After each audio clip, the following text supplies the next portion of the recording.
Good morning, this is Tom Aspray with the Viper Report. As an introduction to last week's market wrap video, I often get questions about our positions, how we establish them, how we manage them, etc.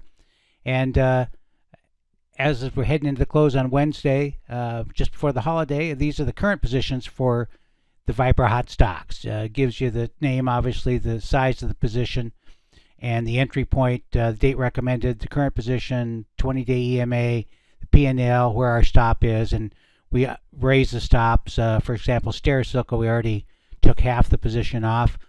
DK, we kept trying to add to the positions, but we hadn't had much opportunity.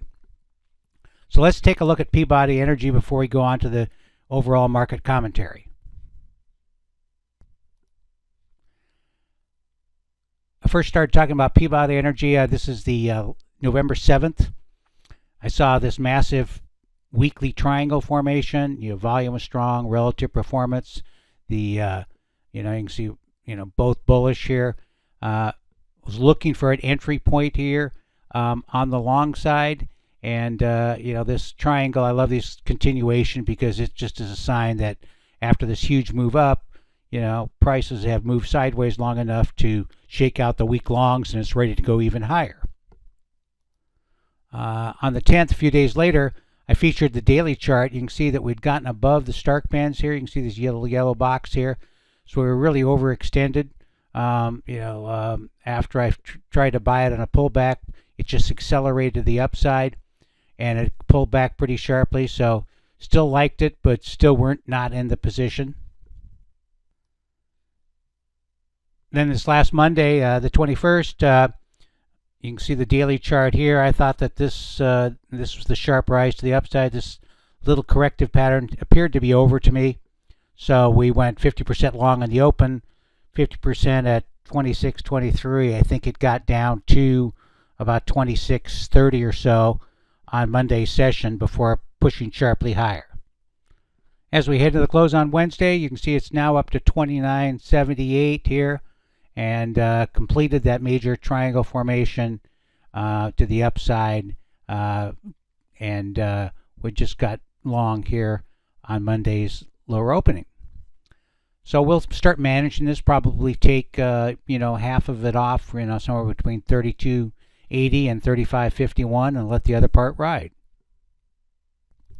Of course, if you're interested in specific advice on stocks, you can go to the Viper Report. You click on the Viper Hot Stocks Report. You get at least 2 updates a week, plus special reports and often intraday updates and scan results. Just $34.95 a month, and or the ETF report. So let's go on to the market wrap video, which was produced prior to this week's action. Tells you exactly what I was looking for. And of course, if you want to see what I've been writing in Forbes, you can just Google Forbes at Tom Aspray. This will take you to this link. Doji warning, that was last weekend's. I just did an educational article on using relative performance analysis. Great. Hope you have a great long weekend. Thank you. Good morning. This is Tom Aspray with the Viper Market Wrap video for the week ending November 18th. As we head into the holiday shortened week ahead, this update will also be a little briefer than normal. Let's get right to the charts. Last week I was looking for some really strong advanced decline numbers to confirm a further rally. That can't be ruled out yet, but certainly the AD numbers closed negative for the week on the NYSE, and it was a choppy week. S&P was up 8.5 on Monday, down 8.5 on Tuesday, up 8.5 on Wednesday, down a third of a point on Thursday, and then up half a point on Friday. Did not help resolve things. You can see this weekly chart shows that the SPY was one of many market averages that formed a doji here. Obviously a sign of indecision, not always bearish, but certainly if we close on Black Friday below the doji lows, so you look watching the lows for the week for the S&P, that was at 390.14. That would not be a great sign. it would suggest at least a pullback into the 270, 275 range. The AD line on the S&P still looks the strongest. It's above its moving average, and its moving average, is flat. It does look much better than the QQQ and the NASDAQ 100 AD line. You can see QQQ also formed a doji and popped above its 20-week EMA, but was not able to close above it. AD line also hit this resistance, line B, dropped back below its moving average. Of the weekly AD lines that follow, only the SPY and the Dow AD lines are positive. The action in the NYSE composite was a little disappointing. Also, it formed a doji last week. The AD line has just rallied up to its moving average and not been able to move above it. So McClellan Oscillators is in sort of a straight up rebound from the lows. If you look at the DIA that tracks the Dow Industrials, AD line still positive daily.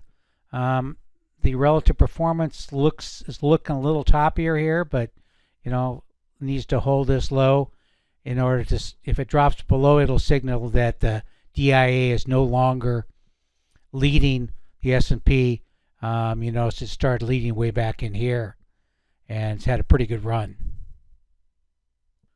Looking at the daily AD lines, you can see they're all still pretty much positive. The S&P, it's made slightly higher highs.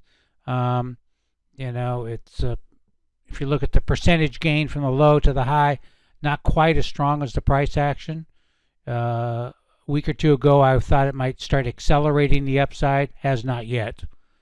Similar for the NYSE stocks only, and the all AD lines, positive, but the way they blipped up on Friday, a pretty good day of selling on Monday could flip both the NYSEs back to negative.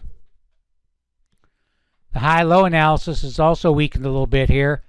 You can see that only 71 new highs on the NASDAQ composite on Friday, as opposed to about a week ago when there was like 130. At least there's no pickup in the number of new lows, so that's a good thing.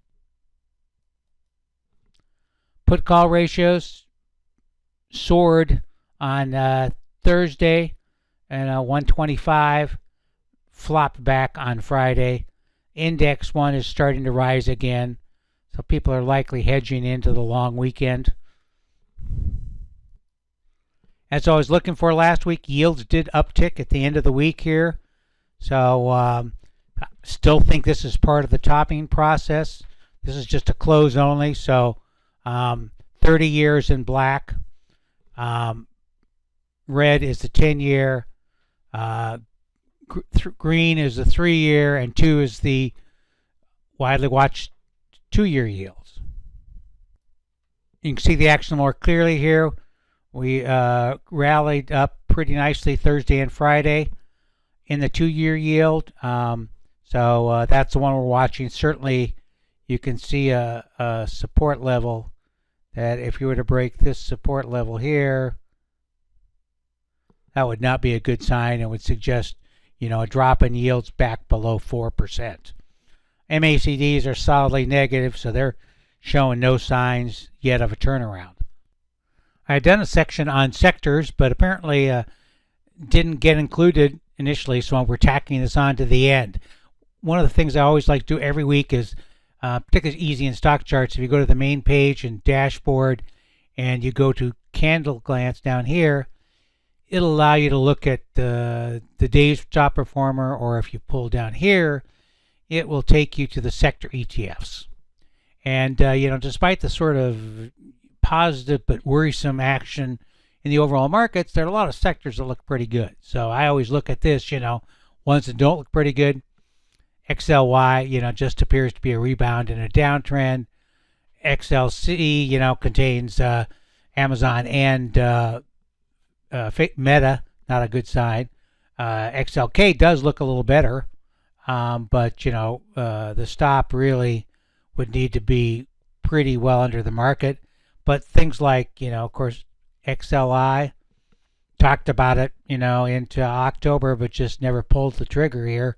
And it still looks pretty good, but would not chase it up here. Your upside is, 104 maybe maybe a 5% upside, but, 90 under 97.10 seems a little tight for a stop.